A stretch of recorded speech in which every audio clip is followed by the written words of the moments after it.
Hello everyone, welcome back. In this lecture, I will be discussing about some of the evidences for nuclear shell structure. At your BSc level, you have studied about semi-empirical mass formula, which is based on liquid drop model of the nucleus. This semi-empirical mass formula can explain various properties that is associated with the nucleus.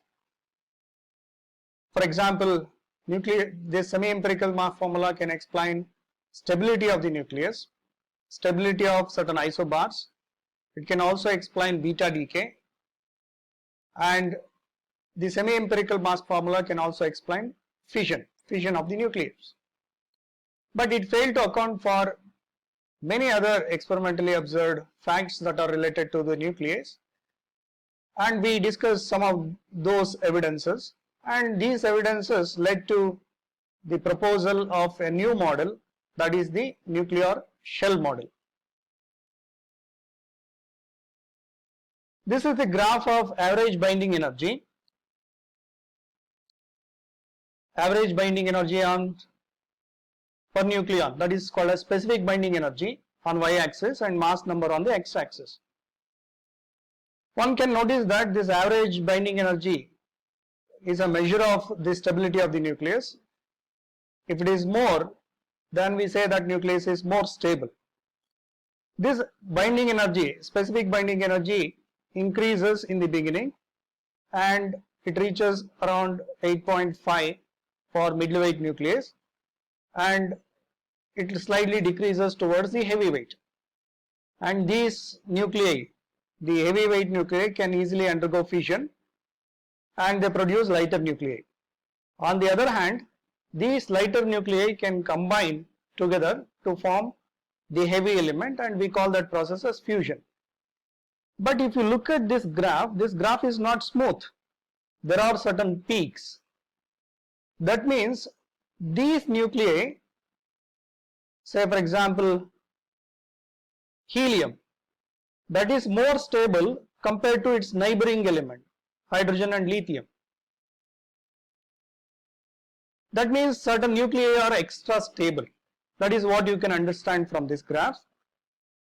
And if you look at this graph, this is a measure of relative abundance of the nuclei as a function of mass number. You can notice that when proton number or neutron number or both proton number and neutron number becomes equal to 8, 20, 28, 50, 82, 126, etc., the abundance is maximum. You can notice that there is a spread here. There is a spread here. That means they are more abundant. They are available naturally in the environment. In the nature, they are available to a maximum extent. That is what we can learn from this graph. And this is from atomic physics, which you have already learned. If you look at this ionization energy, what is ionization energy? That is the amount of energy required to remove an electron from a neutral atom. That is called as ionization energy. And if you plot this ionization energy as a function of atomic number Z for various elements that you find in the periodic table, you can notice that certain elements, we call them as inert elements, they are extra stable. That means for helium, neon, argon, krypton, xenon, etc., radon, etc., you can notice that the ionization energy is maximum. That means it is not so easy to remove the electrons from these neutral atoms. Whereas if you add one electron extra, you have lithium. Here if you add one electron extra, you have sodium, etc. For them, removing that extra electron is very easy. You can notice that ionization energy is less for these alkali metals. Whereas for these inert gases, ionization energy is more. This we can understand very easily from atomic physics.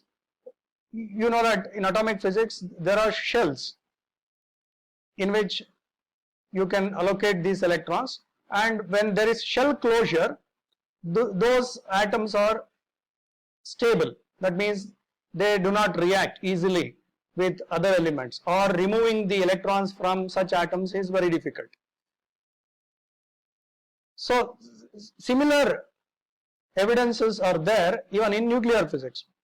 If you look at this graph, this is a graph of proton separation energy.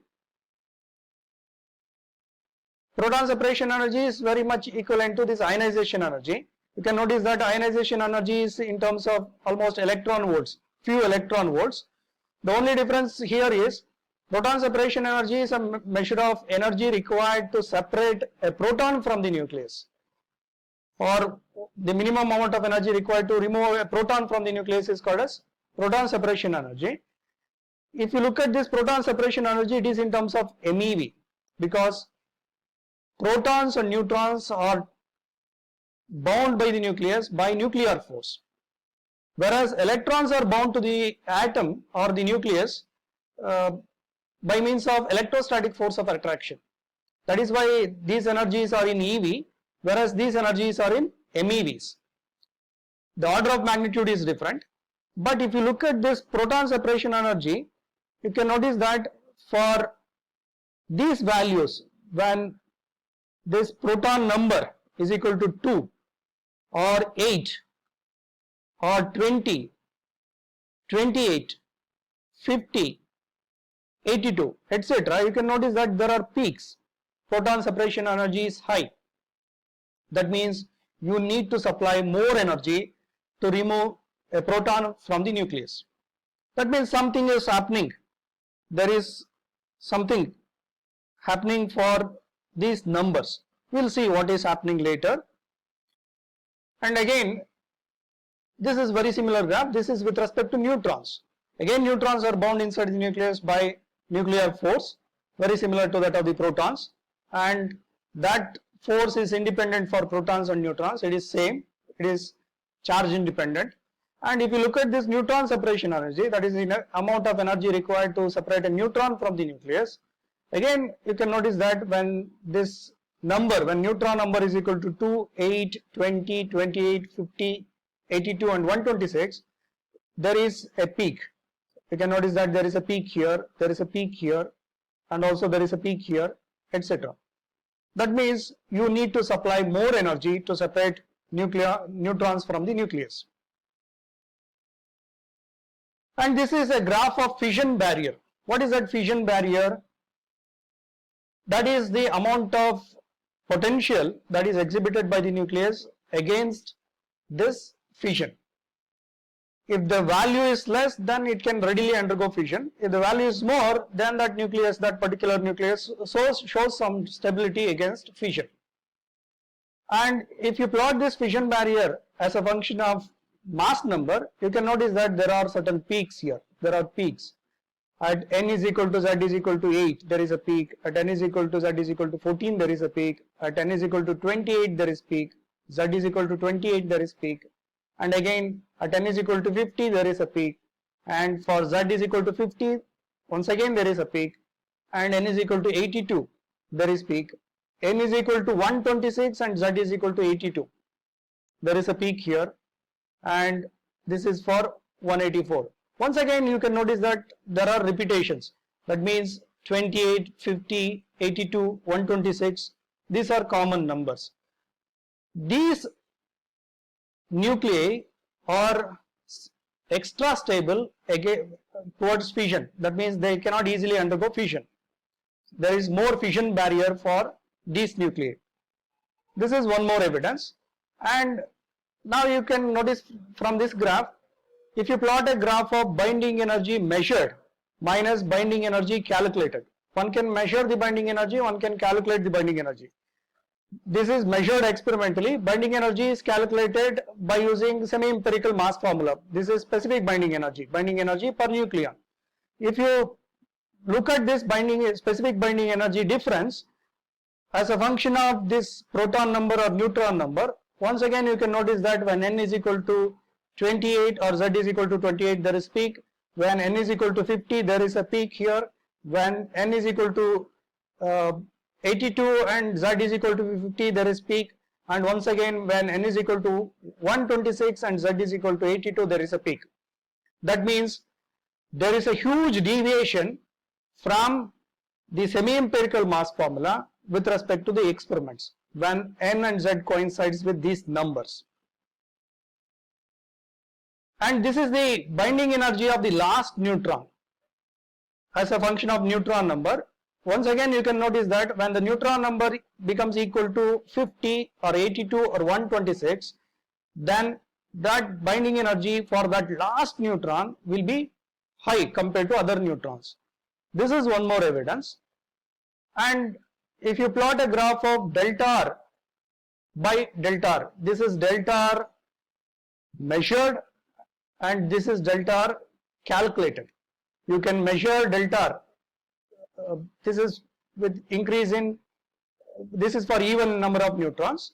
You can, that means by increasing n by n plus 2, you can measure the change in radius. That change in radius can be measured by many methods. We have, you can calculate it by various methods like Masick X-rays method. We have mirror nuclei method, etc. So that can be calculated by formula. R is equal to R naught into a to the power of 1 by 3. So by using that formula, you can calculate the radius. But this is delta R, change. That means when n is increased by n plus 2, what is the change in radius? That can be calculated and one can be measured experimentally. That ratio as a function of neutron number, if you plot, you can notice that once again when this n is equal to 20, 28, 50, 82 and 126, there are huge deviations. That means this shows once again when n or z becomes equal to 20, 28, 50, 82 and 126, they hugely deviate from the semi-empirical mass formula. This is about reduced quadrupole moment. You know that quadrupole moment is a measure of deviation from the spherical shape of the nucleus. More the deviation, more is the quadrupole moment. You can notice that when number of odd neutrons or odd protons is equal to these numbers 8, 20, 82, 126, you can notice here the quadrupole moment for this nucleus is almost 0. Here also you can notice that when this value is equal to 82, then the quadrupole moment is almost 0. That means such nuclei are almost spherical in shape. And if there is a slight deviation, then there is a huge quadrupole moment. That means they deviate more from this spherical shape. This is about number of stable isotones. Isotones, that means if the number of neutrons remains same, whereas proton number changes, then we call them as isotones.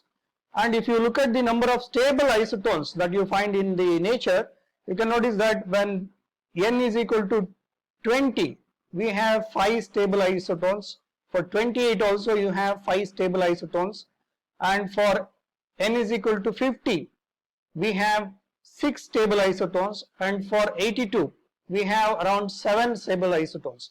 That means when this neutron number becomes equal to 20, 28, 50, 82, then you will find more stable isotones. And this is a graph of scattering cross section as a function of neutron number. From this graph you can notice that this is how the graph varies. But if you look at this, when neutron numbers becomes equal to 28, 50, 82 and 126, this scattering cross section drops down. That means the scattering cross section is a probability, it measures the probability of the reaction. That probability is less when n is equal to 28, 50, 82 and 126. Hence, when proton number or neutron number, or when both proton numbers and neutron numbers becomes equal to these numbers 2, 8, 20, 28, 50, 82 and 126, they are extra stable. And we call these numbers as magic numbers. And if both proton number and neutron numbers becomes equal to any one of these numbers, then those nuclei are called as doubly magic nuclei. And they are once again highly stable for with respect to various properties. Hence, we believe that there should be a shell closure, as we find in the atomic case. There should be a shell closure when proton number and or neutron number, or both of proton number and neutron number becomes equal to these numbers. That led to the discovery of, or the proposal of, new model that is called as nuclear shell model. We discuss about the shell model and we try to explain these magic numbers by using the shell model in the next lecture. Thanks for watching. Thank you very much.